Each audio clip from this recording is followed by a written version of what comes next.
As Marvel Studios continues to expand its multiverse and narrative reach across Disney+, the upcoming Vision Quest series has quietly started to take shape. And if recent casting buzz holds true, it could be laying the groundwork for one of Iron Man's most underrated and thought-provoking comic arcs. For fans who remember the ending of WandaVision, White Vision, the emotionless rebuilt version of the original Vision, was last seen flying off in search of his identity. That thread is now being picked up in Vision Quest, which is currently filming and set to hit Disney Plus sometime in 2026. Paul Bettany is returning as Vision, but he's not alone. Based on recent casting rumors, this show might explore something much deeper than a simple personal journey. It could be tackling a storyline that centers on artificial intelligence, autonomy, and a full-blown robot revolution. Multiple sources, including insider Daniel Richtman, have reported that Emily Hampshire, Schitt's Creek, is on board to play a human version of EDITH, the AI Tony Stark developed and last seen in Spider-Man: Far From Home.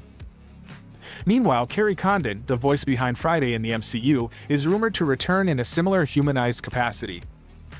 James Spader is also allegedly reprising his role as Ultron, which would mark his first full return since Avengers: Age of Ultron. Add to that the inclusion of Nia Miller as Jocasta, an AI character with deep comic lore ties, and Farron Tahir reportedly appearing as Reza from Iron Man 2008. And you start to notice a pattern.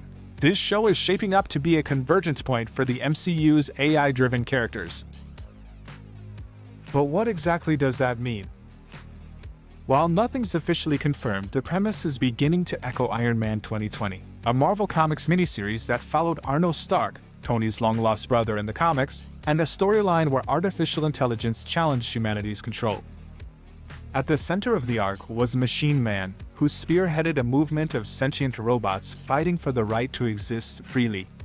This eventually led to the Robot Revolution, a civil rights-like conflict between AIs and the humans who created them. Even Tony Stark got pulled into the mix, believing himself to be an AI copy after the events of Civil War II, and began to understand their perspective. Jocasta and Friday were key figures in that emotional and ethical clash. So why does this matter for Vision Quest? Well, consider this. White Vision is already questioning his identity.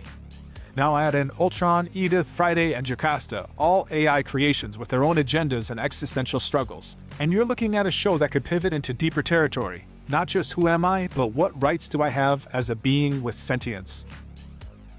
There's also speculation that elements of the shelved Armor Wars project may be folded into Vision Quest. If true, that could explain the inclusion of characters like War Machine, and possibly even references to government-run AI control forces similar to the comics' ForceWorks team. That series was about Stark Tech falling into the wrong hands. But if AI is now living freely in human form, the stakes may be more philosophical than technological. Why this matters? In a time when real-world conversations about AI ethics are dominating headlines, it's not far-fetched to think Marvel might use Vision Quest to tap into that unease. After all, WandaVision used grief and trauma to tell a superhero story. Vision Quest might do the same, but through the lens of machines seeking humanity, and the question of whether freedom is something they can or should claim. At this point, nothing's been officially confirmed by Marvel Studios. But if these casting choices and thematic echoes are any indication, Vision Quest could be one of the MCU's most reflective and socially relevant stories yet. So what's your take? Could Marvel really be adapting Iron Man 2020 under the radar, or is this just a coincidence? Time will tell. But one thing's clear, the age of AI in the MCU is far from over.